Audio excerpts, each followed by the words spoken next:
fast, sitting here praying that this night's gonna last. You got it all on tap, I'm loving your vibe, always have your back.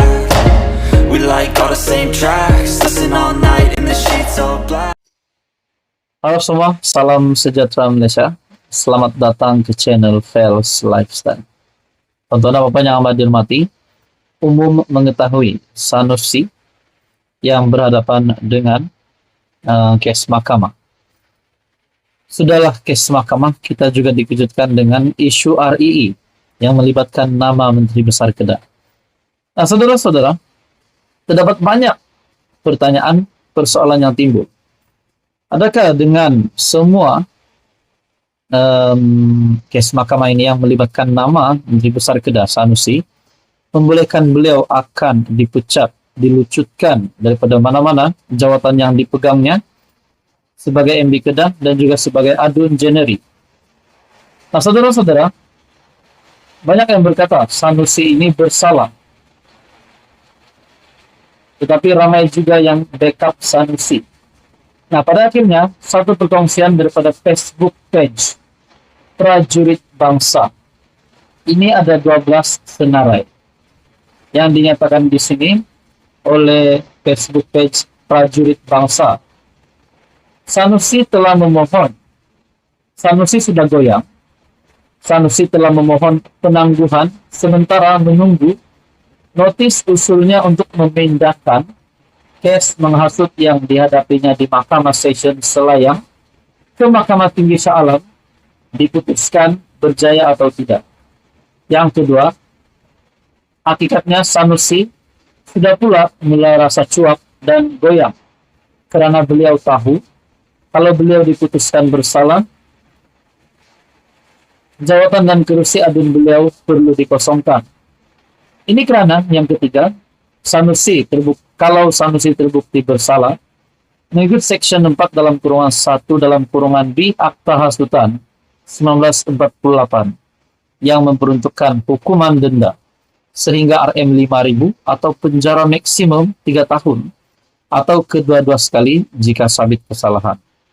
Yang keempat, dan menurut perkara 48 Perlembagaan Persekutuan, individu itu akan hilang kelayakan apabila mereka dijatuhi hukuman penjara 12 bulan atau lebih atau didenda tidak kurang daripada Rm2.000. Yang kelima, sebab itu Sanusi cuba untuk melengah-lengahkan perbicaraan kerana saat dia terbukti bersalah, dia sudah boleh mengucapkan selamat tinggal kepada Dun Jeneri. Yang keenam, pun begitu, pihak pendakwaan telah menolak permohonan penangguhan Sanusi kerana pihak pendakwaan sedar ini adalah sekadar cubaan Sanusi untuk melengahkan perbicaraan. Yang ketujuh pula, Sanusi telah didakwa pada Julai 2023 dan dia mempunyai 6 bulan untuk memfailkan notis usul tersebut. Dan dokumen pula telah diserahkan pada 4 Oktober 2023.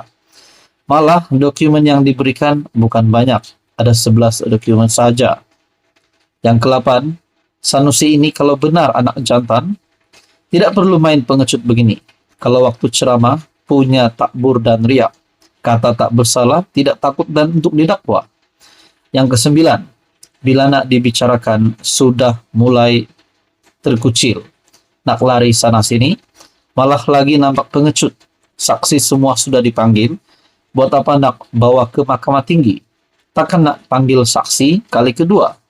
Yang ke-10, sudahlah kesalahan Sanusi bukan kesalahan kecil. Kesalahan Sanusi adalah menghina Sultan. Takat orang PAS yang sangat menjulang Islam dan sistem beraja boleh biarkan sahaja. Yang ke-11 pula, cubaan Sanusi ini adalah satu penghinaan kepada institusi mahkamah.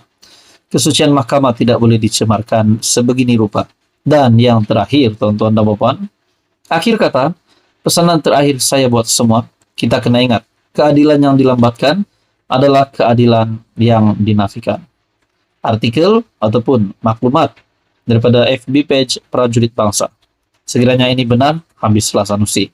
Itu persoalan yang pertama. Dan yang kedua, kalau Sanusi memang benar-benar disabit bersalah, pasti beliau tidak lagi akan memegang jawatan sebagai Adun dan MB Kedah. Jadi saudara-saudara, apa komen Anda berkaitan dengan isu ini? Anda boleh melihat Facebook page Prajurit Bangsa untuk pengetahuan yang lebih lanjut. Teruskan bersama di dalam channel ini untuk info yang seterusnya.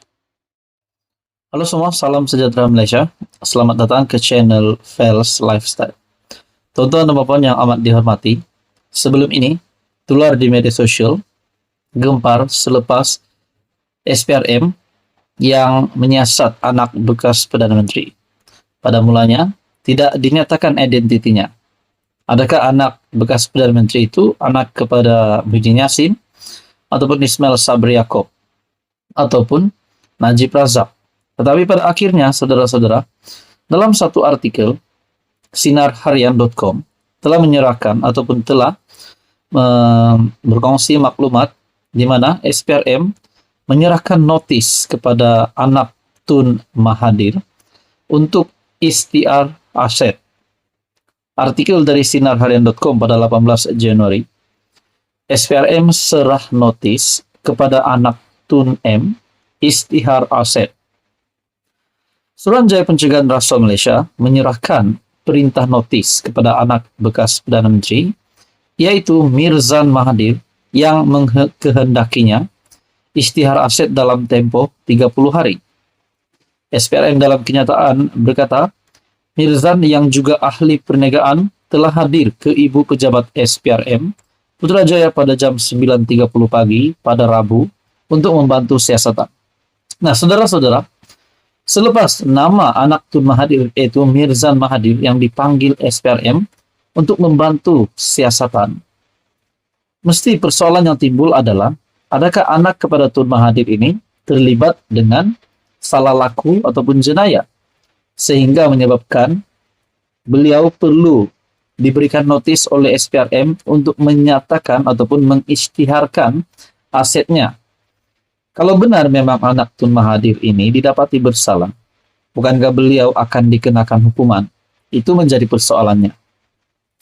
Satu perintah notis telah disampaikan kepada beliau di bawah Seksyen 36 dalam kurungan 1 dalam kurungan B Akta SPRM 2009 yang mengkehendaki beliau mengisytiharkan segala aset ahli dan tidak ahli yang berada di dalam pegangannya, sama ada di dalam atau luar negara, dalam tempo 30 hari daripada tarik notis tersebut. Nah, dengan ini, kalau saja selepas Mirzan Mahathir mengisytiharkan aset, sudah pasti kekayaannya di dalam dan luar negara akan berjaya didedakan.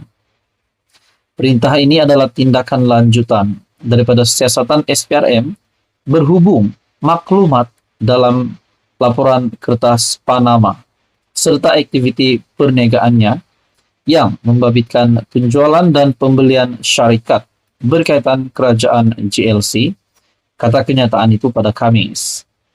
Tambah kenyataan itu, siasatan dijalankan di bawah Akta SPRM 2009, juga Akta Pencegahan Pengubahan Wang Haram, Pencegahan Pembiayaan Keganasan, dan hasil daripada aktiviti haram 2001 AMLA TFPUAA. Menurut kenyataan itu, SPRM telah memulakan siasatan sejak Ogos 2022 terhadap semua entiti yang berkait dan dinamakan dalam laporan kertas Pandora juga kertas Panama. Sehingga kini, seramai 10 saksi telah dipanggil bagi tujuan direkam pernyataan. SPRM sedang mengkaji dokumen keuangan serta pemilikan aset entiti-entiti yang tersenarai dalam laporan-laporan tersebut, dan siasatan masih giat dijalankan, kata kenyataan itu. Nah, saudara-saudara, bagi saya, ini pasti satu lagi isu yang menggemparkan Tun Mahathir dan kroninya, dan paling mengejutkan Mirzan Mahathir sendiri. Nah, saudara-saudara, apa komen Anda berkaitan dengan isu ini? Teruskan bersama di dalam channel ini untuk info yang seterusnya.